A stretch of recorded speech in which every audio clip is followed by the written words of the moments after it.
77 आज ही का दिन क्या हुआ है चलो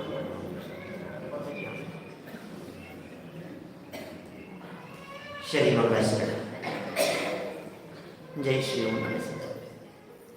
ओम जय जय जय नमोस्तु नमोस्तु नमोस्तु नमो हरिहंताणम नमो सिद्धाणम नमो आयर्याणम नमो वज्रायाणम नमो लोए सर्वसाहुणम वंदे तु सर्वसिद्धे ध्रुवमचल मनोमं गदिं पद्ये वोचामि समय पाहुडे विनमो सुध केवली वणिगम नमः समय साराय स्वानुभूत्या चकासते चेत् स्वभावाय भावाय सर्वभावान्तरचिदे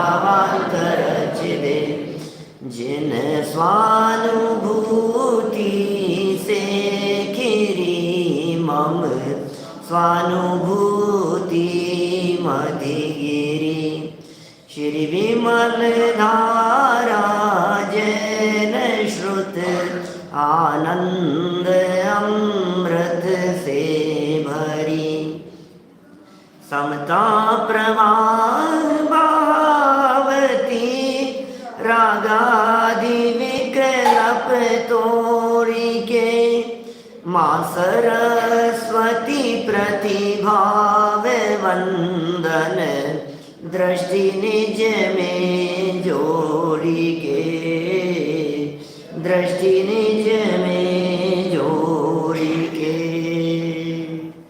ये सामने माँ सरस्वती विराजमान है और इसको द्रव्य से वंदन तो हाथ जोड़कर होता है और भाव से वंदन दृष्टि को निज में जोड़कर होता है। जब तक दृष्टि अपने स्वभाव के साथ में न जुड़े तब तक भाव वंदन होता ही नहीं है। हमने द्रव्य वंदन तो अनंत बार किया, अरे द्रव्य वंदन तो पशुओं से भी करा लेते हैं थोड़ी सी ट्रेनिंग करके, उसमें क्या दम है। हाथी को भी सलाम करने की कहते हैं तो वो भी घुटने टेक करके सलाम कर देता है, माथा टेक देता है, इसमें कोई दम नहीं है। इसलिए द्रव्य से नहीं भाव से वंदन हो, और भाव से वंदन कैसा हो कि दृष्टि अपने स्वभाव के साथ में जुड़ जाए, स्वसन्मुखता हो, मोक्ष मार्ग जीवन में प्रकट हो। किसके प्रति झुकना है, कैसे दृष्टि निज में जुड़ती है। नमः समय साराय कह करके अमृत चंद्राचार्य देव ने किसको वंदन किया है, नमः समय साराय। समय सार को वंदन नहीं, समय सार स्वरूप को वंदन किया है। एक समय सार बाहर विराजमान है और एक समय सार अंदर में मौजूद है। बाहर के समय सार को देखकर अंदर का समय सार ख्याल में आ जाए, बाहर समय सार को वंदन करते करते ये विकल्प टूट जाए और निर्विकल्प अंदर विराजमान समय सार के दर्शन हो जाए। इस प्रयोजन से इस समय सार का वाचन यहाँ किया जा रहा है। माने समय सार का पठन पाठन समय सार स्वरूप आत्मा को जानने के लिए है। और उसमें भी यदि हम अत्यंत महत्वपूर्ण बात यदि आपसे कहें तो हम ये कह सकते हैं कि ये जो गाथा यहाँ चल रही है ये दृष्टि को विषय को बतलाने वाली गाथा है। दृष्टि का विषय क्या है, श्रद्धा का श्रद्धेय क्या है, ज्ञान का ध्येय क्या होना चाहिए, ध्यान का ध्येय क्या होना चाहिए, हम किसका ध्यान करें, किसका ज्ञान करें, किसकी आराधना करें। इतना तो कह दिया कि आत्मा की करो, ये तो सब जानते। आत्मा की आराधना, आत्मा की साधना के लिए तो हिंदुओं के कितने संप्रदाय हैं, वो सब कहेंगे आत्मा की आराधना करो, आत्मा को जानो, सब आत्मा को जानो, आत्मा को जानने से तुम्हारा काम हो जाएगा, ये सब कहते हैं। सांख्य मतावलंबी भी आत्मा की बात करते हैं, बौद्ध वाले भी आत्मा की बात कर रहे हैं, वेदांत वाले भी आत्मा की बात कर रहे हैं, ये ब्रह्म कुमारी वाले बीके हैं, फिर आगे कितने भी लगा लो, बहुत सारे ऐसे हैं उनके, वो सब उनकी स्पीच आती रहती है जगह जगह, कभी सुनी होगी आप लोगों ने। शुद्ध आत्मा की चर्चा करते हैं, आत्मा आत्मा आत्मा, आत्मा को जानो, बस अपने आत्मा को पहचानो। कुंदकुंदाचार्य देव के समय में भी ऐसे आत्मा की चर्चा करने वाले कई संप्रदाय थे और अपनी मति कल्पना से न मालूम कहाँ कहाँ आत्मा समझ रहे थे, ये आत्मा होगा, ऐसा आत्मा होगा। तो गाथा 39 से लेकर के 43 तक वह आत्मा के संबंध में जितनी तरह की भ्रांत मान्यताओं वाले मत संप्रदाय थे उन सब का निषेध कर दिया वहां 39 से लेकर के 43 तक। फिर 44वीं गाथा में स्पष्ट शब्दों में कह दिए कि अरे जिन्हें तुम कह रहे हो ये सब तो पुद्गल है। और फिर भगवान की साक्षी देकर के 45वीं गाथा में भी उन्हें पुद्गल कह दिया। तो फिर शिष्य के दिमाग में जची नहीं बात कि आप तो इनको अध्यवसानादि भावों को पुद्गल कह रहे हो, शरीर आदि को पुद्गल कह रहे हो। हमने तो गोमट सार पढ़ा था, वहां तो हमने पढ़ा था 2 इंद्रिय जीव होता है, हमने पढ़ा था 4 इंद्रिय जीव होता है। तो कुंदकुंदाचार्य देव ने कहा तुम क्या बताओगे भाई, ये तो सब व्यवहार से कहे गए कथन है। और अमृत चंद्राचार्य देव ने 46वीं गाथा में उसे और स्पष्ट कर दिया, 47-48 में उसके एग्जाम्पल दे दिए। लेकिन कहा कि हम भले ही शरीर वाले को जीव कह रहे हैं, हम भले ही इसे जीव कह रहे हैं कि औदारिक शरीर वाला जीव है, ये वैक्रियक शरीर वाला जीव है, ये पंचेंद्रिय जीव है, ये मनुष्य जीव है, ये त्रियंच जीव है, ये चींटी मक्खी मच्छर जीव है, लेकिन तो भी इनमें अनंत द्रव्य मिले हुए हैं। इनमें जीव राजा तो सिर्फ एक ही है। परमार्थ जीव इन सब से भिन्न है। परमार्थ से जीव कोई अलग है तो प्रश्न खड़ा हुआ कि वो परमार्थ जीव कौन है। तो कुंदकुंदाचार्य देव ने कहा चिंता मत करो, हम तुम्हें दिखाएंगे परमार्थ जीव। जीव राजा के दर्शन होने वाले हैं यहाँ इस 49वीं गाथा में, जिसकी चर्चा हमने 2-3 दिन पहले शुरू की। पिछले 2 दिन से हम इसके बारे में चर्चा कर रहे हैं। उस आत्मा को दिखाने की बात है। देखना है कि आपको आत्मा को ऐसे देखेंगे, देखना है क्या भाई साहब, हाँ या ना? अभी भी कहाँ, आवाज ही नहीं आ रही राकेश जी, क्या जोश नहीं है? थोड़े समय कोरोना के अंदर क्या स्वाध्याय बंद हुआ कि सारा जोश ही सब ठंडा पड़ गया। दोबारा जरूरत है ना रिफ्रेश होने की। तो ये आत्मा को देखना है क्या आप लोगों को? देखना है क्या? अच्छा, तो भावार्थ तो समझेंगे अपन इस गाथा का भाई, भावार्थ जी है ना। देखना है तो दिखाओ दिखाओ दिखाओ। तो जैसे ही हमने कहा कि ये आत्मा दिखा रहे हैं, कुंदकुंदाचार्य देव आत्मा दिखा रहे हैं, आ जाओ सब लोग, आत्मा दिखा रहे हैं, हम आगे देखने के लिए। हमने कहा भाई दिखाओ। तो कुंदकुंदाचार्य देव कहते हैं भैया हम जैसे दिखा रहे हैं वो तो अरूप है, बोल लो वो इन चर्म चक्षुओं से दिखता नहीं है। गाथा क्या कह रही है, हम गाथा पढ़ते हैं देखो, फिर उस आत्मा को देखने का प्रयत्न करेंगे। दृष्टि के विषयभूत श्रद्धा के श्रद्धे उस भगवान आत्मा के दर्शन करने का प्रयत्न करेंगे जिसे कुंदकुंदाचार्य देव दिखाना चाहते हैं। गाथा पाठ करते हैं, पहले रिपीट कीजिएगा, आधी आधी लाइन बोलूंगा। अरे समरूपम गंधम, जो बोलेगा उसे आत्मा मिलेगा। अरे समरूपम गंधम अवत्तम चेतना गुणमसत्तम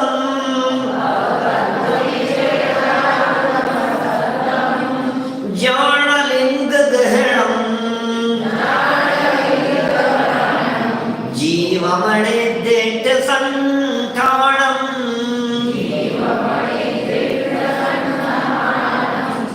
चैतन्य गुणमय आत्मा अव्यक्त रस रूपे जानो अलिंग ग्रहण से अनिर्दिष्ट शब्द।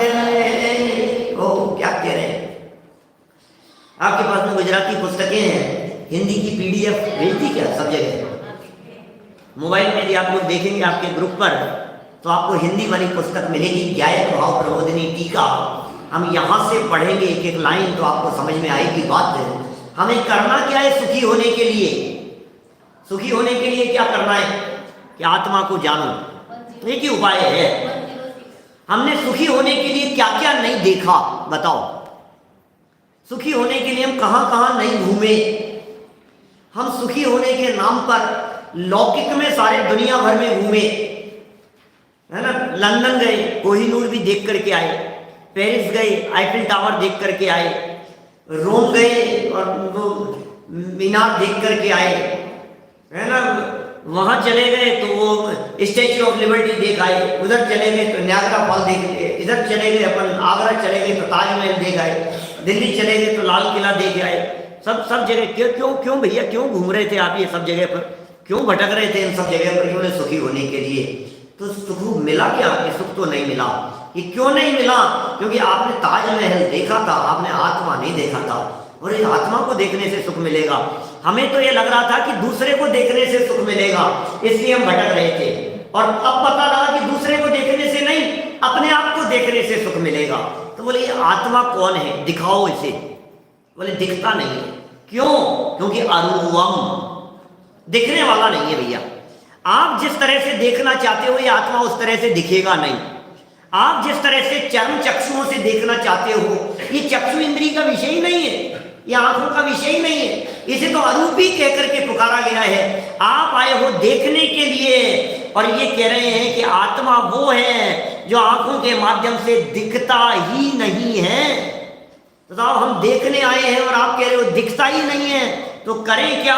बोले चिंता मत करो, दिखता नहीं है तो साहब कोई बात नहीं, आंखों से नहीं दिख सकता है तो आप इसके बारे में कुछ इसकी गंध सुंघा दो हमारे को, हम आत्मा को सूंघ लेंगे। भाई सुगंध दुर्गंध दिखती नहीं है ना, तो हमें सुंघा दो तो हम सूंघ लेंगे। बोले नहीं नहीं, सूंघ भी नहीं सकते हो आप, तो फिर क्या करें कि थोड़ा रस चखा दो आत्मा का। दिखता तो नहीं है लेकिन चख लेंगे। तो कह रहे नहीं भाई आप चख भी नहीं सकते हो, क्योंकि जिस तरह से आप चखने की कल्पना करते हो ऐसा आत्मा का स्वरूप है नहीं। ये आत्मा तो अरस है।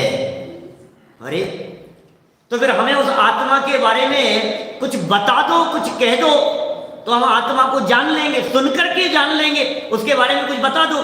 कभी कभी क्या होता है, किसी विषय के बारे में जहां हमें जानकारी नहीं होती है तो हम सुनकर के भी उस बात को समझ लेते हैं कि भाई कैसा है, आप सुना दो। तो ये कह रहे हैं आत्मा तो अशब्द है, क्या सुनाए? माने शब्दों से भी पकड़ में आने वाला नहीं है। आप सुनकर के जानना चाहते हो कि नहीं नहीं, आप उसके बारे में कुछ बतला दो, हम विचार चिंतन के माध्यम से उसको स्पर्श करने का प्रयत्न करेंगे कि वो तो अस्पर्शी है। ये पांचों इंद्रियों के माध्यम से पकड़ में आने जैसा नहीं है। अरूपी है, अस्पर्शी है, अगंध है, अशब्द है, अस्पर्श है। पांचों इंद्रियों से पकड़ में नहीं आता है। तो फिर साहब क्या करें? आत्मा को जानना है हमारे को, तो कोई तो उपाय बतलाओ आत्मा को जानने का। कुछ ऐसा बतला दो आप जिससे हम उसको आत्मा को पकड़ सकें, चिंतन करके पकड़ सके। बोले अव्यक्त है, क्या पकड़ोगे चिंतन से? बोले मन के विकल्पों से भी पकड़ में आने वाला ऐसा आत्मा का स्वरूप नहीं है। मन के विकल्पों से भी आत्मा आपके ज्ञान का विषय नहीं बनेगा।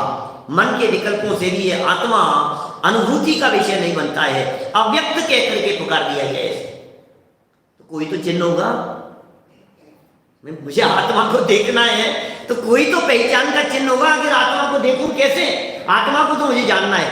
इतना तो मैंने नक्की कर लिया कि आत्मा को देखे जाने बिना सुखी नहीं हुआ जा सकता।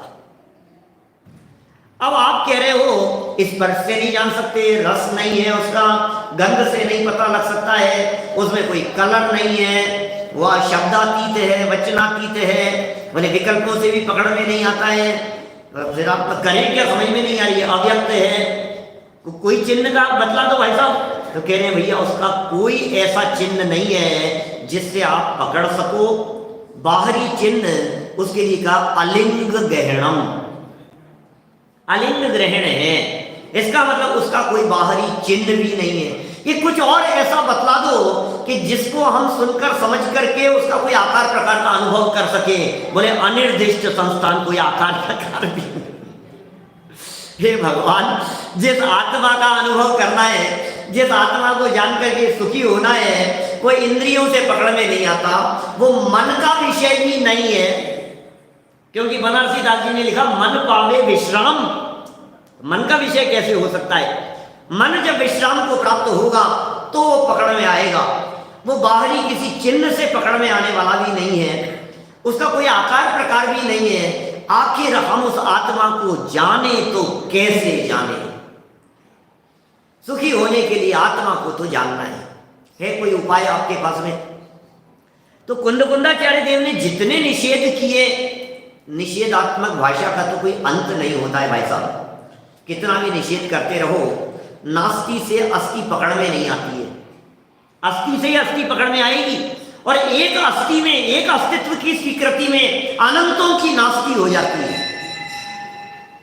इस आत्मा के स्वरूप की चर्चा गीता में भी की है, सुनिए क्या आपने? सुनी होगी। नैनम छिन्दन्ति शस्त्राणि नैनम दहति पावकः न चैनम केरदन्त्यापो न शोष्यति मारुतः।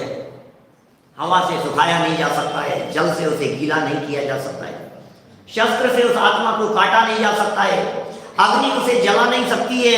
ऐसी है ना आत्मा, कोई उसे मार नहीं सकता है, अस्त्र शस्त्र तीर से उसे छेदा नहीं जा सकता है, बंदूक की गोलियां उसे मारने में समर्थ नहीं है। बम विस्फोट भी कर दिए जाए, अणु परमाणु बम भी माथे पर डाल दिया जाए तो उस आत्मा को मिटाया नहीं जा सकता है। ऐसा ही है ना आत्मा?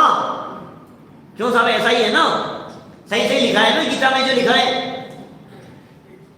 क्या ये सब निषेधात्मक है राकेश जी?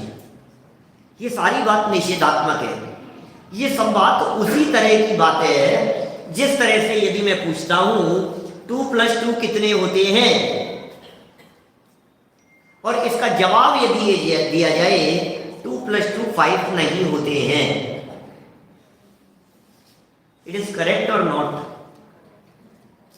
2 + 2 5 नहीं होते हैं, सही है ना नितिन भाई?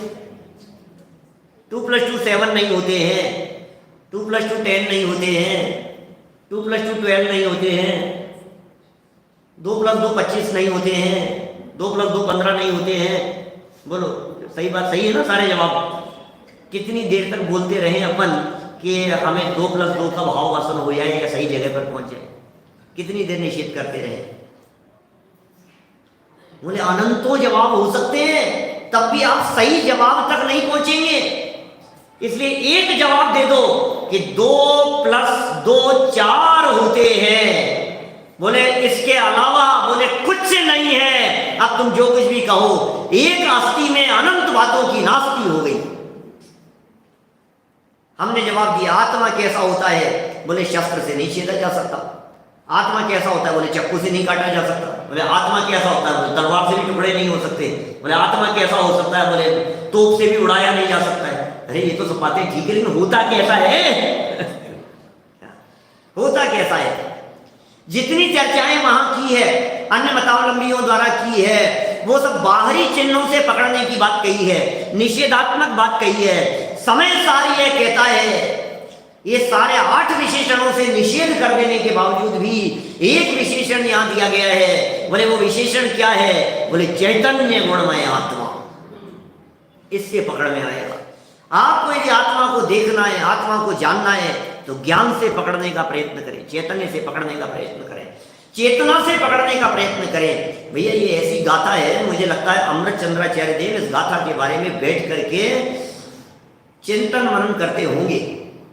दादा भी पिछले कई समय से प्रवचन चल रहे हैं, तो उसमें वो एक प्रश्न पूछते हैं सभा में। आप लोगों ने किसी ने प्रवचन सुने हो तो उनका एक प्रश्न रहता है कि सामयिक के काल में क्या करें। सुने अभी इन दिनों प्रवचन,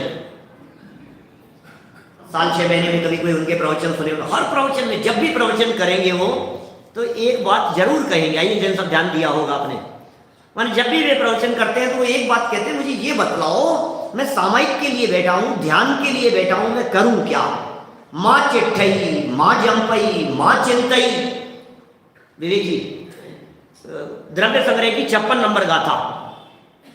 बोलो नहीं, सोचो नहीं, अरे चेष्टा भी ना करो। शरीर की चेष्टा नहीं होनी चाहिए, ये काय की क्रिया है। वचन मत बोलो, ये वाणी की क्रिया है। मन में विचार चिंतन मत करो, ये मन की क्रिया है। अब सामयिक के काल में मैं बैठा हूं तो करूं क्या? ये बताओ क्या चलता होगा? 6 घड़ी सामयिक सुबह करते हैं मुनिराज, 6 घड़ी दिन में करते हैं और 6 घड़ी शाम को करते हैं। 6 घड़ी की सामयिक होती है उनकी। जगन्य रूप से सामयिक श्रावकों के लिए कही है 2 घड़ी की जगन्य सामयिक। तो आप सामयिक के काल में करेंगे क्या? अमृत चंद्राचार्य देव जब सामायिक करते होंगे तो क्या विचार करते होंगे? ये 49वीं गाथा की टीका को देखने से पता लगता है कि वे कैसे विचार चिंतन करते रहते होंगे, एक विषय का कितना विश्लेषण करते हैं। मैंने एक दिन पहले भी कही थी, मुझे ऐसा लगता है ये इस पूरे समय सार ग्रंथ में 49वीं गाथा की टीका सबसे बड़ी टीका है। इतनी बड़ी टीका और किसी गाथा की नहीं है, जितने बड़े विस्तार से इन्होंने यहाँ वर्णन किया है। और बड़े आश्चर्य की बात तो यह है कि ये गाथा 5 परमागमों में उपलब्ध है, तो समय सार में, प्रवचन सार में और पंचास्तिकाय में 3 जगह पर अमृत चंद्राचार्य देव ने टीका लिखी, और तीनों जगह पर अलग अलग एंगल से लिखी है। तीनों जगह पर अलग अलग तरह का चिंतन प्रस्तुत किया है। जब नियम सार उठा करके देखते हैं, नियम सार में इस गाथा को देखते हैं, तो पद्मप्रभ मलदारी देव इसी गाथा की व्याख्या अलग प्रकार से करते हैं। जब अष्टपाउड़ उठा करके देखते हैं तो अष्टपाउड़ में भाव पाउड़ की 64वीं गाथा, वहां जयचंद जी चावड़ा साहब इसका भावार्थ लिखते हुए अरसमरूपम गंधम, इसके अलग तरह से चिंतन करते हैं। माने ये वो गाथा है जो गाथा अलग अलग प्रकार से चिंतन करने के लिए है।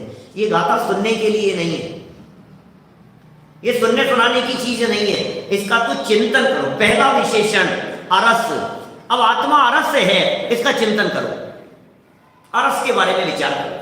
आत्मा में रस नहीं है, तो यहाँ 6 एंगल बतलाए उसका चिंतन करने के। मानो अमृत चंद्राचार्य साधना करते हुए, ध्यान में बैठे हुए अरस के बारे में विचार कर रहे हैं कि ये आत्मा, मेरा चैतन्य स्वरूप, ये अरस क्यों है। हम शुरू करते हैं यहाँ से। 106 नंबर का ये पेज है, देखो पेज नंबर भी 106 है। 6 विशेषण बतलाए, और उन 6 विशेषणों को बतलाने पर उन 6 विशेषणों से भिन्न जब आत्मा को देखता है तो एक दिखाई देता है। 106 नंबर पेज, 6 विशेषणों में एक दिखे, ऐसा लगता है। चलिए, गाथा महत्वपूर्ण ज्ञायक भाव प्रबोधिनी टीका हम यहाँ पढ़ रहे थे। 106 नंबर पेज पर यह चर्चा हो चुकी। 107 नंबर पेज पर आगे बढ़ रहे हैं। आत्मख्याति मिल गया बीच में सभी को। आत्मख्याति में आचार्य अमृतचंद्र ने भगवान आत्मा के इन विशेषणों के एक एक के अनेक अनेक अर्थ किए हैं। माने अरस का अलग प्रकार से अर्थ किया, अरूप का अलग किया, अगंध का अलग किया, अनेक 6 प्रकार से अर्थ किए, अनेक अर्थ किए हैं। देखिए, अरस, अरूप, अगंध, अशब्द और अव्यक्त, 5 हो गए। इसमें यदि अपन पुद्गल की दृष्टि से बात कर रहे हैं तो पुद्गल में स्पर्श, रस, गंध, वर्ण और शब्द, ये 5 मुख्य दिखाई देते हैं पुद्गलों में। स्पर्श, रस, गंध, वर्ण 4 तो प्रमुख गुण हैं, और ये शब्द हैं वो पर्याय हैं। तो प्रश्न मेरा ये है, इसमें स्पर्श को तो लिया नहीं है, स्पर्श को छोड़ दिया है यहाँ। देखिए, अरस, रस के अभाव की चर्चा की, अरूप, रूप के अभाव की चर्चा की, अगंध, गंध के अभाव की चर्चा की। तो अरस कह करके रसना इंद्री का निषेध हो गया, अरूप कह करके चक्षु इंद्री का निषेध हो गया, अगंध कह करके घ्राणेन्द्री का निषेध हो गया, अशब्द कह करके कर्णेन्द्री का निषेध हो गया। स्पर्श की चर्चा नहीं है कहीं भी।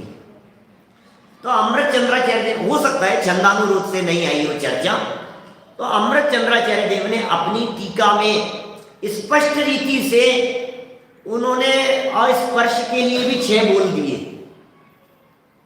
खुद नहीं लिख दिए कि भाई अस्पर्श भी है आत्मा, और अस्पर्श की भी चर्चा कर दी। और प्रवचन सार में इसकी चर्चा करते समय, अव्यक्त की चर्चा करते समय, वहां उसका अर्थ स्पर्श कर दिया। स्पर्श इंद्रिय से छूने में नहीं आता है, इसलिए अव्यक्त है। मेरे ख्याल से और भी स्थानों पर अमृतचंद्र स्वामी ने भी किया है, जयसेनाचार्य ने भी किया है इस तरह का अर्थ। तो देखिए, यहाँ पढ़ते हैं अपन, और अरस, अरूप, अगंध, अशब्द और अव्यक्त विशेषण के 6 अर्थ किए हैं, तथा अनिर्दिष्ट संस्थान के 4 अर्थ किए हैं। नीचे आत्मख्याति में इस गाथा का जो भाव स्पष्ट किया गया है वह इस प्रकार है। सबसे पहले यहाँ चर्चा शुरू हो रही है अरस के बारे में। अरस, ध्यान देना भैया, जहां जहां हमारी कल्पना होती है सुख मानने की, जहां जहां हमारा उपयोग दौड़ता है, रस लो रस, रस आ रहा है कि नहीं, इसमें कैसा है, इसका रस कैसा है, खाने पीने की चीजों में बहुत रस आता है। देखो भैया, गुजरातियों के बीच में यहाँ बात शुरू कर रहे हैं तो रस से ही शुरू करनी पड़ेगी। खाने पीने के शौकीन लोग सब हैं, और जितने पकवान, जितनी वैरायटी, जितनी डिश यहाँ बनती होंगी उतनी शायद किसी और उसमें नहीं बनती होंगी, है ना। साउथ इंडियन में इतनी नहीं बनती है, नॉर्थ इंडियन में इतनी नहीं बनती है, और राजस्थानियों में इतने नहीं जितना यहाँ का रस ही कुछ अलग है ना, गुजरात का। तो ये कह रहे हैं आप अलग रस वाले भले ही हो, लेकिन आत्मा तो अरस है भैया।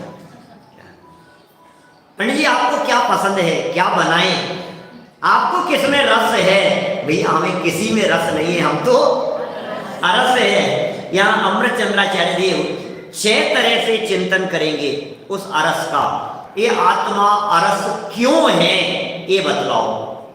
नंबर 1, पहला पॉइंट, पुद्गल द्रव्य से भिन्न होने के कारण जीव में रस गुण नहीं है, अतः जीव अरस है। बैठ करके चिंतन कर रहे हैं, आप में रस नाम का गुण है क्या? मेरे में रस तो होना चाहिए, अरस क्यों है? भैया पुद्गल में होता है स्पर्श रसगंध वर्ण, तो ये तो पुद्गल में पाए जाते हैं, पुद्गल है। और तुम पुद्गल हो क्या कि नहीं? मैं पुद्गल तो नहीं हूं, इसलिए चूंकि मैं पुद्गल नहीं हूं इसलिए मुझ में रस नहीं हो सकता है। मैं पुद्गल नहीं हूं, मैं तो चेतन हूं, इसलिए पुद्गल से भिन्नता दिखाने के लिए यहां अरस शब्द का प्रयोग किया गया। जिस 6 स्टाइल में इस अरस का वर्णन करेंगे उसी स्टाइल में अरूप का, अगंध का, है ना, आगे विशेषणों का वर्णन भी उसी स्टाइल में करेंगे। इसलिए इन 6 को अपन अच्छे से समझते हैं, फिर आगे उसी आधार पर आगे उस आत्म तत्व का चिंतन करेंगे। जब जब आपको रस की बात लगे दिमाग में, इसमें रस है, तो समझना मैं तो अरस हूं। चलिए दूसरा पॉइंट देते हैं, पुद्गल द्रव्य के गुणों से भिन्न होने के कारण जीव स्वयं भी रस गुण नहीं है। जीव में रस नाम का गुण नहीं है। माने पहले विशेषण में द्रव्य की चर्चा की, दूसरे विशेषण में गुण की चर्चा कर रहे हैं। पहले विशेषण में कहा मैं पुद्गल द्रव्य नहीं हूं, दूसरे में कहा कि पुद्गल द्रव्य का गुण है वो, और मेरे जीव द्रव्य का गुण ये रस नहीं है। पहले में कहा था कि जीव में रस गुण नहीं है, और दूसरे में कह रहे हैं पुद्गल द्रव्य के गुणों से भिन्न होने के कारण जीव स्वयं भी रस गुण नहीं है। जीव में रस गुण नहीं है क्योंकि जीव पुद्गल नहीं है। जीव स्वयं रस गुण वाला नहीं है क्योंकि जीव उससे अत्यंत भिन्न है। लिख रहे हैं यहां रस गुण नहीं है, अतः जीव अरस है। यहां तो जीव के प्रति, जीव का पुद्गल के प्रति एकत्वपना तोड़ा दिया। जीव का पुद्गल के प्रति एकत्वपना कि मैं पुद्गल हूं, मुझ में रस नहीं, मैं पुद्गल हूं ही नहीं, तो मेरे में रस नहीं हो सकता है। रस नाम का गुण भी नहीं है और पुद्गल नाम का द्रव्य भी मुझसे अत्यंत भिन्न है। और तीसरे विशेषणों में ये कहते हैं कि साहब आपने भले ही कह दिया कि रस मुझ में नहीं है और मैं, रस नाम का गुण मुझ में नहीं है, तो कह रहे हैं मैं रस को चखता तो हूं। रस चखते हैं कि नहीं? रस तो चखते हैं भाई साहब। रस नाम का गुण पुद्गल का है, मेरा नहीं है। मैं स्वयं रस गुण रूप नहीं हूं। 2 बातें हो गई। रस नाम का गुण मुझ में नहीं है, मैं रस रूप नहीं हूं, लेकिन मैं रस को चखता तो हूं। किससे चखते हो आप रस को? रस को किससे चखते हो? कि रस को तो रसना से चखते हैं, रस को रसना से चखते हैं ना। तो आचार्य देव कह रहे हैं कि रसना इंद्रिय भी तुम्हारी नहीं है। जब रसना इंद्रिय ही तुम्हारी नहीं है तो रस को चखने वाले तुम कैसे हो सकते हो? रसना से जो चखा जाए वो रस, और रसना से जो न चखा जाए वो रस। जिसे रसना से चखा जा सके वो रस है। और मैं बैठ करके चिंतन कर रहा हूं कि अपने आप को रसना से चखा नहीं जा सकता है, इसलिए मैं अरस हूं, माने इंद्रियों से पकड़ में आने वाला नहीं है। ये लिख रहे हैं। तीसरा पॉइंट देखिए, पढ़ते हैं यहां। परमार्थ से जीव पुद्गल द्रव्य का स्वामी भी नहीं है। धीरे धीरे सूक्ष्मता की तरफ बढ़ रहे हैं। पहले तो द्रव्य ही स्पष्ट अलग कर दिया, वस्तु ही अलग है जी, ये वस्तु अलग है और ये वस्तु अलग है, ऐसे दो वस्तुओं को अलग अलग कर दिया। फिर कहा उनके गुणों को अलग अलग कर दिया। अब इंद्रियों के माध्यम से मैं यदि रसना इंद्रिय से चखता तो चखने योग्य होता, तो रस वाला होता, और जिसे रसना से नहीं चखा जा सकता है वो अरस होता है। मैं आपसे पूछता हूं ये कलर कौन सा है? मजेंटा, पिंक कलर को, ये कौन सा कलर है? बोले ये ब्लैक। ये कौन सा कलर है? बोले रेड। तो ये जो रेड कलर है, इस रेड कलर को आप किससे पकड़ रहे हैं? क्योंकि ये कलर है ना ये, इसलिए रसना इंद्रिय का विषय नहीं है। चक्षु इंद्रिय से रूप पकड़ में आता है, स्पर्श इंद्रिय से स्पर्श पकड़ में आता है। हल्का है या भारी, रसना इंद्रिय से चख के बताओ। रसना इंद्रिय से चख के बता सकते हो कि हल्का है या भारी है? नहीं बता सकते। तो हमने कहा चक्षु इंद्रिय से देख करके बतलाओ कि इसका रस कैसा है। चक्षु इंद्रिय से रस का पता नहीं लगता। तो रसना इंद्रिय, रस का पता किससे लगता है? बोले रसना इंद्रिय से। तो जिससे रस का पता लगे वो रसना इंद्रिय है, या रसना इंद्रिय से जिसे पकड़े वो रस है। अब रसना इंद्रिय से चूंकि आत्मा पकड़ में नहीं आता, क्यों? क्योंकि आत्मा अरस है, इसलिए आत्मा रसना इंद्रिय का विषय नहीं हो सकता है। ये लिख रहे हैं परमार्थ से जीव पुद्गल द्रव्य का स्वामी भी नहीं है। पुद्गल द्रव्य मैं तो हूं ही नहीं, पुद्गल द्रव्य मेरा भी नहीं है। परमार्थ से जीव पुद्गल द्रव्य का स्वामी भी नहीं है, इसलिए वह द्रव्येंद्रिय के माध्यम से रस नहीं चखता, अतः अरस है। तो फिर कैसे चखूंगा भाई मैं? स्वाद तो आता है, स्वाद तो आता है हमें। आप लड्डू खाते हैं कभी? लड्डू खाते हैं कि हलवा खाते हैं? नहीं, कभी लड्डू कभी हलवा। अच्छा, नमकीन खाते हैं? कचौरी खाते हैं? अच्छा, मेरा ये पूछना है कचौरी कैसी होती है? नमकीन। अच्छा, और हलवा कैसा होता है? मीठा। तो हलवा मीठा है और कचौरी नमकीन है, ये आपको कैसे पता? कैसे कैसे? नहीं, ज्ञान गुण के तो ज्ञान तो आप शास्त्र की बात कह रहे हो, अभी शास्त्र की बात मत करो, प्रैक्टिकल बात करो। हमने कहा पकौड़ी बनी है, अब इस पकौड़ी में नमक बराबर है या नहीं बताओ, तो आप क्या करेंगे उसके लिए? नहीं, ज्ञान से बता देंगे ना कि है या नहीं। नहीं, ज्ञान से बताओ, ज्ञान से। नहीं, ज्ञान से कैसे बताएंगे? तो कैसे बतलाएंगे? बोले उसको रसना इंद्रिय पे, यहाँ जवान पे रखना पड़ेगा। तो इसका मतलब रसना इंद्रिय से पकड़ में आएगा, रसना इंद्रिय से रस पकड़ में आता है। ये आचार्य देव कह रहे हैं द्रव्येंद्रिय के माध्यम से रस को चखता नहीं है। द्रव्येंद्रिय के माध्यम से दो तरह से रस लगाना।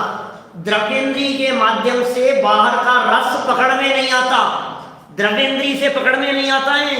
यदि द्रव्येंद्रिय से पकड़ में आता हो ये रस, रसना इंद्रिय से रस पकड़ में आता हो, तो बुखार के काल में तबीयत खराब हो जाने पर, कोरोना हो जाने पर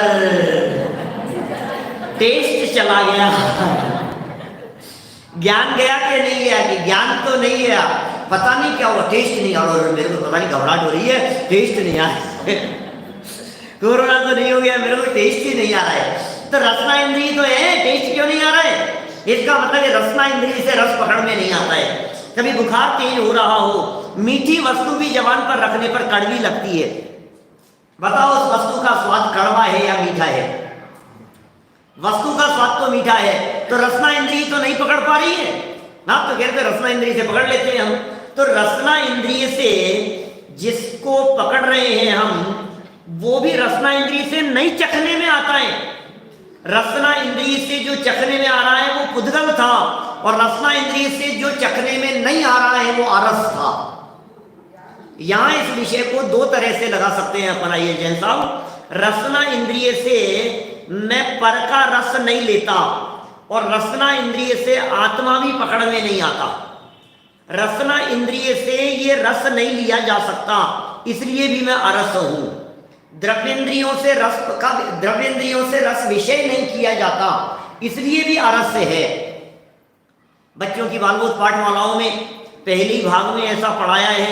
बतलाइए, आंख देखती है या नहीं? नहीं देखती है, ज्ञान देखता है। तो आंखें नहीं देखती हैं, और तर्क क्या किया कि यदि आंखें देखती हो तो मुर्दे को भी देखना चाहिए। ऐसे हम ये कह रहे हैं, रसना इंद्रिय यदि चखती हो तो मुर्दे को भी चखना चाहिए। रसना इंद्रिय से यदि चखते हो तो कोरोना होने पर भी टेस्ट आना चाहिए। रसना इंद्रिय से यदि पता लगता है तो फिर हमें मीठा खाने पर मीठा ही लगना चाहिए, जबकि पता नहीं लगता है। और तो और टोडरमल जी साहब ने उपयोग की चर्चा की, नीचे उतर करके भी सूक्ष्मता में उतर रहे हैं थोड़ा सा। देखो अभी 3 बिंदु हुए। द्रव्येंद्रियों का भी निषेध कर दिया, द्रव्येंद्रिय से होने वाले रस के ज्ञान का भी निषेध कर दिया। 4 नंबर कि नहीं साहब, द्रव्येंद्रिय से तो नहीं जानते, ये बात तो समझ में आ गई, लेकिन ज्ञान से तो जानता हूं। बोलो अब तो ठीक है ना भाई?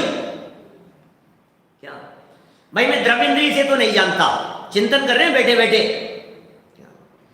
बैठे बैठे अमृत चंद्राचार्य देव अपने उपयोग को हो रहे हैं। आखिर ये रस का विषय कैसे बना? पर वस्तु रस का विषय बनी कि नहीं बनी, क्या किसका रस लिया मैंने? तो कह रहे हैं भैया मैं तो अरस हूं, मैं पुद्गल नहीं हूं, पुद्गल जैसे गुण मेरे में नहीं है। और द्रव्येंद्रियों के माध्यम से भी रस का ज्ञान नहीं होता, क्योंकि द्रव्येंद्रिय से हो रहा हो तो बराबर होना ही चाहिए। तो फिर किससे हो रहा है? तो बोले ये ज्ञान से हो रहा है। अब चौथा पॉइंट जिसमें ज्ञान की बात कर रहे हैं, स्वभाव दृष्टि से जीव क्षयोपशमिक भाव रूप भी नहीं है, इसलिए वह भावेंद्री के माध्यम से भी रस नहीं चखता, अतः अरस है। अब ये जितनी बातें कही जा रही है, ये कह रहे हैं जीव रस से रिलेशन नहीं है तुम्हारा, तुम्हारा रस के साथ में किसी तरह का संबंध नहीं है, तुम्हारा रसगुल्ले के रस के साथ में कोई रिलेशन नहीं है। आप भले ये बात कहते रहो कि नहीं साहब आपको पता नहीं है, हमारे हाथ का आप खाएंगे तो आप टेस्ट। किरीट भाई, आप एक बार हमारे हाथ का टेस्ट आप देखो तो सही, आपको रस आएगा कि नहीं। कभी कभी क्या है, तारीफ करते हुए थोड़ी सी अतिशयोक्तिपूर्ण बात करते हुए कह देता है इसमें तो आपके हाथ का रस आ रहा है। ऐसी बातें करता है, ये बोलता ऐसे कहता है इसमें तो नहीं, सच में आपका रस है। और कभी कभी साहित्यकार भी साहित्य की भाषा में ऐसा प्रयोग करते हैं कि नहीं इस चीज में तो वात्सल्य का रस मिला हुआ है। तो जो रस मिलने की आप कल्पना कर रहे हैं ये तो सब जड़ है। हम रस से अत्यंत भिन्न हैं, इसलिए अरस हैं, ये कह रहे हैं। मुझ में रस नहीं है और मैं रस से अत्यंत भिन्न हूं। 2 एंगल से यहां बातें लेनी है। इस चौथे पॉइंट में कहा कि भैया मैं क्षयोपशम ज्ञान से रस को जानता हूं, इसलिए ये रस के ऊपर मेरा कंट्रोल है, मेरा है, मैं जानता हूं इसको। किसी न किसी रूप में रस के साथ में संबंध जोड़ने की कोशिश कर रहा है। आखिर कोई बात नहीं, रस पुद्गल का था, ठीक है, रस गुण मुझ में नहीं था, पुद्गल में था। द्रव्येंद्रियों के माध्यम से नहीं पकड़ में आ रहा है, क्योंकि द्रव्येंद्रियां भी जड़ है, पुद्गल है। लेकिन मैं अपने क्षयोपशम ज्ञान से तो जान रहा हूं। अब तो बराबर है ना बात? क्षयोपशम ज्ञान से तो रस पकड़ में आ रहा है कि नहीं? इंद्रिय ज्ञान से, क्षयोपशम ज्ञान से। तो आचार्य देव फिर चिंतन करते हुए कहते हैं, पीछे भी कहा था 31-32 नंबर गाथा में चर्चा चली थी। 31 नंबर गाथा में द्रव्येंद्रियों से परे की बात कही थी, 32 नंबर गाथा में भावेंद्रियों से परे की बात कही। द्रव्येंद्रिय भावेंद्रियों के विषय 3 से भेद विज्ञान कराया था। 31, 32, 33 नंबर गाथा ध्यान है क्या? गेय गायक संकर दोष का निषेध किया, भाव्य भावक संकर दोष का निषेध किया और भाव्य भावक का परिहार किया। वो जो स्तुति की थी 31, 32, 33 नंबर गाथा में, उस स्तुति में जो चर्चा की थी वहां भावेंद्रियों से परे कहते हुए क्या कहा था, क्योंकि ये भावेंद्रियां तो खंड खंड ज्ञान रूप है और मैं अखंड ज्ञान रूप हूं, इसलिए मैं भावेंद्रीय रूप नहीं हूं, मैं क्षयोपशम ज्ञान रूप नहीं हूं। ये कैसे शब्द दे रहे हैं, क्या चिंतन कर रहे हैं भैया, मैं क्षयोपशम ज्ञान वाला नहीं हूं, खंड खंड ज्ञान वाला नहीं हूं। चौथा पॉइंट देखो आप, स्वभाव दृष्टि से मैं तो ज्ञान मात्र वाला हूं, मैं तो पारिणामिक भाव वाला हूं। ये इंद्रियां क्षयोपशम भाव वाली है, ये 2 इंद्रिय है, ये पंचेंद्रिय है, ये क्षयोपशम ज्ञान है। और मैं कैसा हूं, क्षयिक ज्ञान वाला कि नहीं, पारिणामिक ज्ञान वाला कि पारिणामिक ज्ञान, ये कौन सा ज्ञान है कि नहीं, ज्ञान का ज्ञानत्व बना, ज्ञान ज्ञान ज्ञान ज्ञान ज्ञान, वो पारिणामिक भाव है। ज्ञान का भी पारिणामिक भाव है, हर गुण का अपना पारिणामिक भाव है। पारिणामिक भाव किसे कहते हैं, बोलो पारिणामिक भाव की क्या क्या परिभाषा है? स्वभाव भाव, चलो एक शब्द में कह दिया, और कुछ थोड़ा सा विस्तार करें तो, कुछ निषेधात्मक कहें तो, जो भाव कर्म के उदय, उपशम, क्षय और क्षयोपशम के बिना हो उसे पारिणामिक भाव कहते हैं। कर्म का उपशम, क्षय, क्षयोपशम नहीं हो, उदय नहीं हो, वो पारिणामिक भाव है। ज्ञान पारिणामिक भाव है, ज्ञान का पारिणामिक भाव जानना, ज्ञान का जो जानना स्वभाव है, जानन जानन जाननपना जो ज्ञान का स्वभाव है, ये उसका आत्म तत्व का ऐसा पारिणामिक भाव है जो किसी कर्म की अपेक्षा नहीं रखता। कर्म का उदय होगा तो जानूंगा क्या, कर्म का उपशम होगा तो जानूंगा, कर्म के क्षयोपशम से जानूंगा, कर्म के क्षय से जानूंगा। अरे उपशम क्षय क्षयोपशम कुछ हो तो हो और नहीं हो तो नहीं हो, क्या फर्क पड़ता है, मैं तो ज्ञान से जानने वाला हूं, पारिणामिक भाव वाला हूं मैं, ऐसा ये कह रहे हैं, क्षयोपशमी भाव रूप भी नहीं हूं। इसलिए वे भावेंद्रियों के माध्यम से भी, तीसरे बोल में कहा था द्रव्येंद्रियों के माध्यम से रस को नहीं चखता, तब तो चलो समझ में आ गई, द्रव्येंद्रिय से नहीं चख रहा, आंख नहीं देख रही, कान नहीं सुन रहे, आगे ये सब अलग अलग बोलों में कहने वाले हैं, ये बात तो समझ में आ रही है। भावेंद्रिय से तो जान रहा हूं, भावेंद्रिय तो क्षयोपशम रूप है, उससे तो जान रहा हूं। बोले भावेंद्रिय से क्या जानोगे आप, नहीं जान सकते। इसलिए नहीं जान सकते हैं क्योंकि ये भावेंद्रियां खंड खंड ज्ञान रूप है। आज आप रसना से चखने की बात कर रहे हो, कल मर करके एक इंद्रिय हो गए, अब आप रसना से चख के बताओ, बोले वो तो है ही नहीं।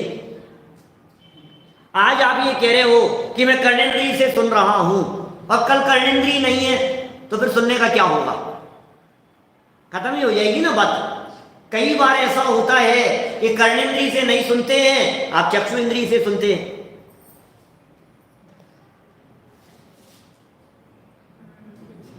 कैसे सुनेंगे,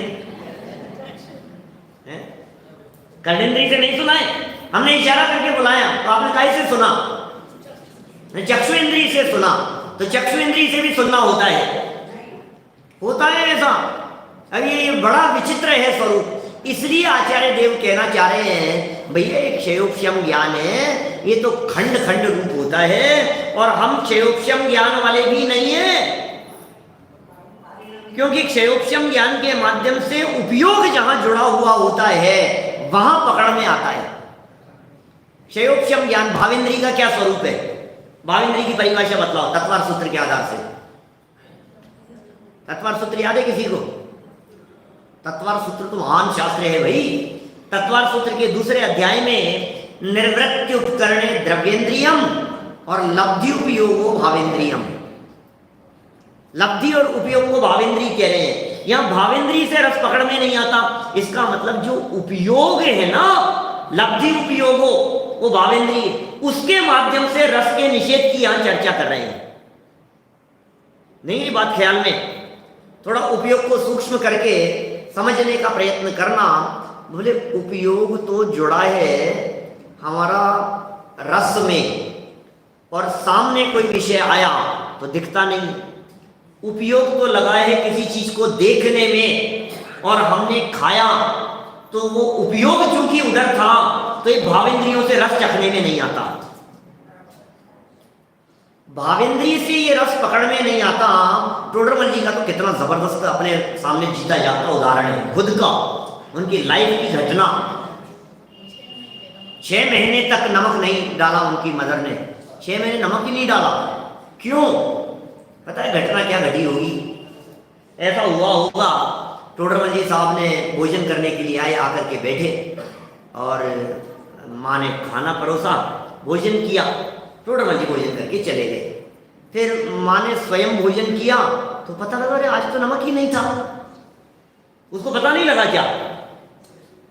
अभी माँ को फीलिंग में आ गया कि उसको पता नहीं लगा ये क्या हुआ, तो जानबूझ करके शाम को फिर नमक नहीं डाला। बिना नमक का भोजन नहीं बनाती थी, भोजन तो नमक वाला बनाती थी, लेकिन उनके लिए बिना नमक का निकाल देती थी कि देखने में कुछ स्वाद ही नहीं आ रहा है इसको। दूसरे दिन फिर जानबूझ के नमक नहीं डाला सब्जी में, और ऐसा करते करते 6 महीने निकल गए। और फिर एक दिन भोजन करते हुए टोडरमल जी बोले कि माँ क्या बात है, आज सब्जी में नमक नहीं डाला? तो माँ ने कहा कि लगता है तेरी सम्यक ज्ञान चंद्रिका टीका पूरी हो गई है। कि हाँ माँ पूरी हो गई, तुम्हें कैसे पता? कैसे पता लगा तुम्हारे को कि तुझे नमक के स्वाद की तरफ तेरा उपयोग गया? मैं तो 6 महीने से नमक नहीं डाल रही थी। क्या मैंने उपयोग जब सम्यक ज्ञान चंद्रिका टीका लिखने में लगा हुआ था, उपयोग यदि दूसरी तरफ लगा हुआ है तो उपयोग में ये बात पकड़ में नहीं आ रही है। इन्हीं टोडरमल जी साहब ने फिर मोक्ष मार्ग प्रकाशक ग्रंथ के 36 नंबर पेज पर, 36 नंबर पेज पर उपयोग की सूक्ष्मता की चर्चा की। एक विषय को जानने में जब उपयोग लगा होता है तो दूसरा विषय हमारे पकड़ में नहीं आता है। एक क्षेयोक्षम ज्ञान है, रसना इंद्रिय से कैसे पकड़ में आएगा? ये रस भावेंद्रीय के माध्यम से पकड़ में नहीं आता, इसलिए भैया क्योंकि मैं भावेंद्रीय रूप नहीं हूं इसलिए मैं रस हूं। यह आत्म तत्व की अवस्था समझा रहे हैं, चिंतन और विचार और सूक्ष्मता में उतरते चले जा रहे हैं। अमृत चंद्राचार्य देव ने चौथा बिंदु कहने के बाद अब 5वें लेवल पर चले गए और अधिक सूक्ष्मता में उतर गए। क्या लिख रहे हैं?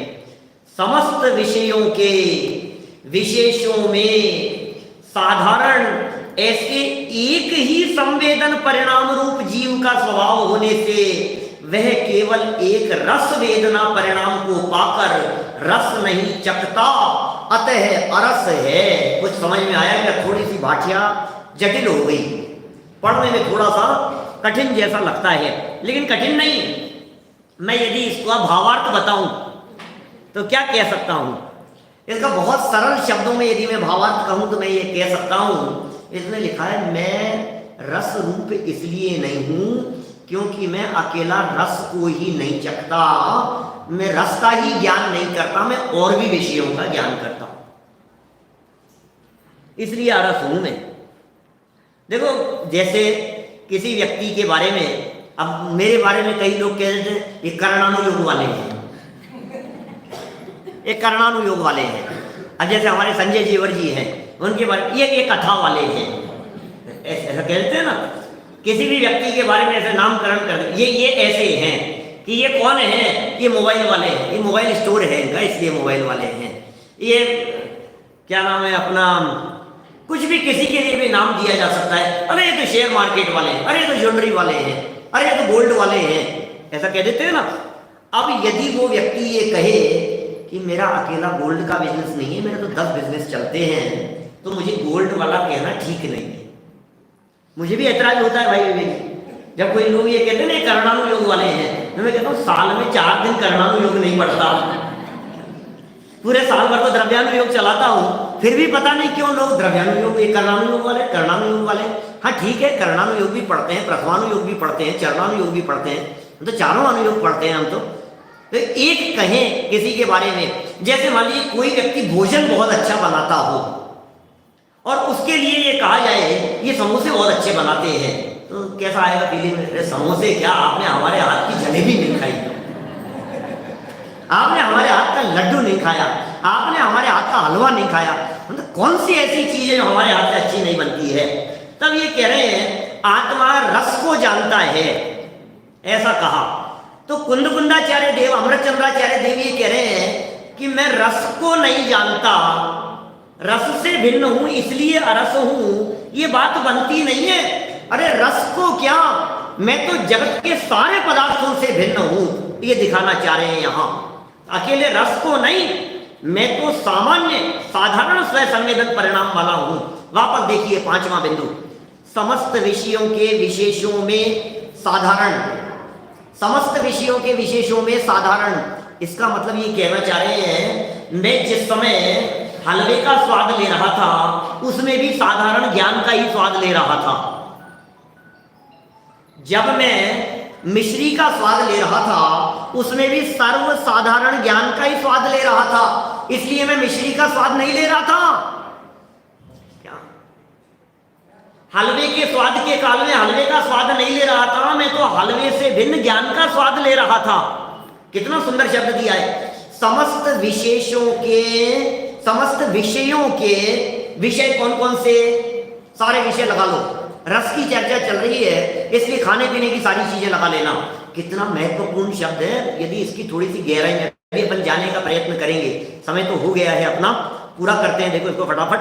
समस्त विषयों के, विषय, विषय कौन कौन से, हलवा, पूरी, लड्डू, पेड़ा, गुलाब जामुन, रसगुल्ला, बर्फी, सब लगा ले। सारे विषयों के विशेषों में, विशेष देखा तो का रसगुल्ला, विशेष देखा तो का गुलाब जामुन, विशेष देखा तो का बर्फी, और का विशेषों में साधारण। अब विशेषों में साधारण क्या है, विशेषों में साधारण क्या है कि रसगुल्ला नहीं, सिर्फ ज्ञान। हमने रसगुल्ले का स्वाद नहीं लिया, हमने ज्ञान का स्वाद लिया। वास्तव में ये जीव जब ज्ञान का ही स्वाद लेता है तो फिर रसगुल्ले का स्वाद नहीं आता है। वेद विज्ञान करा करके चैतन्य आत्म तत्व तक पहुंचा देने वाली गाथा है। आत्मा का स्वरूप कैसा है वो बतला रहे हैं। विशेषों में साधारण ऐसा एक ही संवेदन परिणाम रूप जीव का स्वभाव है। संवेदन परिणाम रूप जीव का स्वभाव है वह केवल एक, अब देखना, केवल एक रस वेदना परिणाम को पाकर रस नहीं चखता, और भी परिणाम है। अकेला रस वाला नहीं है। आपने कैसे अकेले कर्मांग योग वाला कह दिया, आपने ऐसा कैसे कह दिया कि ये तो लड्डू बहुत अच्छा बनाते हैं, ये तो सारी चीजें बहुत अच्छी बनाते हैं। तो रस वेदना परिणाम को पाकर रस नहीं चखता, अतः अरस है। तो फिर साहब ज्ञान को तो चखता हूं ना मैं, लड्डू के ज्ञान से तो मेरा रिलेशन है कि नहीं। धीरे धीरे और सूक्ष्मता में आ गए। पुद्गल से नहीं था, पुद्गल के गुण से नहीं था, द्रव्येंद्रियों के माध्यम से पुद्गल से संबंध नहीं जुड़ता था। तीसरा पॉइंट, भावेंद्रियां खंड खंड ज्ञान रूप है, उसके माध्यम से पुद्गल से भिन्न हो गया, रस से भिन्न हो गया। तो फिर रस के माध्यम से जो विषय अलग अलग जानने में आते थे, ये कह रहे हैं उसके ज्ञान से भी भिन्न था। कोई बात नहीं, ज्ञेय ज्ञायक संबंध तो था। तो अंत में आकर के कह रहे हैं समस्त ज्ञेयों का ज्ञान होने पर भी, ज्ञेयों का ज्ञान होने पर भी सकल ज्ञेय ज्ञायक के तादात्म्य का निषेध होने से, ओहो, ज्ञेय का ज्ञायक के साथ में तादात्म्य का निषेध है। ज्ञान ज्ञेय रूप होता ही नहीं है, ज्ञेय ज्ञान रूप होता ही नहीं है। ज्ञेय ज्ञेय में है और ज्ञान ज्ञान में है। ज्ञेय के साथ में ज्ञायक का किसी तरह का संबंध नहीं है। ऐसा निषेध होने से रस के ज्ञान रूप में परिणमित होने पर भी, गजब का शब्द है, बहुत गजब का शब्द है, ज्ञेय के साथ में ज्ञान तादात्म्य नहीं है। ध्यान देना, बड़ा मार्मिक बात कह रहे हैं। ज्ञेय के साथ में ज्ञान तादात्म्य नहीं है, इसलिए ज्ञान, ये आत्मा या आत्मा का ज्ञान गुण रस के ज्ञान रूप परिणमित होने पर भी रस रूप परिणमित नहीं होता। क्या रस के ज्ञान रूप तो परिणमित हो रहा है, क्या लिख रहे हैं, रस के ज्ञान रूप में परिणमित होने पर भी स्वयं रस रूप परिणमित नहीं होता, अतः अरस है। अरे भाई, ये जड़ रस से अत्यंत भिन्न हूं मैं। इस बात को जानकर इस तरह 6 प्रकार के रस के निषेध से यह आत्मा अरस है। यदि ये बात गहराई से समझ में आ जाए और इन 6 बिंदुओं से यदि आत्मा के अरस स्वरूप का विचार चिंतन किया जाए तो फिर आज तो मजा आ गया और आज तो मजा नहीं आया। कभी नमक ज़्यादा गिर गया, कभी कम रह गया, कभी मिर्च तेज थी, कभी कम है, ये सारे विकल्प टूट जाएंगे और ये भगवान आत्मा उस ज्ञायक भाव रूप पकड़ में आने लगेगा। रस से पकड़ने की चेष्टा हमारी नहीं होवे, ये बतलाने वाला ये महत्वपूर्ण प्रकरण अरस विशेषण की चर्चा अपन ने यहाँ की है। जो 3 बातें पहले जड़ संबंधी कही और फिर 3 बातें ज्ञान संबंधी कही, ऐसी जो 6 बोल कहे ना, इसी तरह के 6 बोल आगामी भी सब कहे। कल जब अरूप की चर्चा करेंगे तो उसमें भी इसी तरह के 6 बोल कह करके पुकारेंगे। आत्मा अरूप कैसे है? बोले पुद्गल नहीं, पुद्गल का गुण नहीं, फिर द्रव्येंद्रियों से पकड़ में आने वाला नहीं, 3 हो गए। फिर भावेंद्रिय वाला नहीं, फिर उसके बाद में उसके साथ में अलग अलग रूप से भेद रूप होने वाला नहीं, माने इक्षयोक्षम भाव वाला कह दिया 4थे नंबर पर। 5वें नंबर पर कह दिया ये भिन्न भिन्न रूप नहीं। 5वें नंबर पर क्या कह दिया था इन्होंने? रस परिणाम को पाकर के भी रस को नहीं चखता है, साधारण एक ज्ञान को चखने वाला है। और 6ठे नंबर में कह दिया कि ज्ञेय ज्ञायक का तादात्म्य संबंध भी नहीं है। इस तरह से रूप पर भी घटित करेंगे। कल थोड़ा सा फास्ट ले लेंगे और इनकी जो व्यावहारिक रूप हैं उनकी भी चर्चा करने का प्रयत्न करेंगे। आखिर इसको जानने से लाभ क्या होता है, ये चर्चा कल विस्तार से करेंगे। अजय भैया समझ में आई ना बात? देखो क्या कह रहे हैं यहाँ, ये अरस कह करके पुकारा गया है। अब भोजन के लिए समय हो रहा है, सब भोजन के लिए जाएंगे, है ना? सब अपने अपने यहाँ जाकर के भोजन बनाएंगे और भोजन करेंगे भी, शिलान्यास के बाद करेंगे, है ना? लेकिन भोजन करते समय बराबर निर्णय करने का प्रयास करना, मैं किसका रस ले रहा हूं। ये रस बाहर का आ रहा है या रस अंदर का आ रहा है? और अंदर का रस आ रहा है तो बाहर से भिन्न चैतन्य स्वभाव को पकड़ने की चेष्टा करना, जरूर वो चैतन्य लक्षण से पकड़ में आएगा।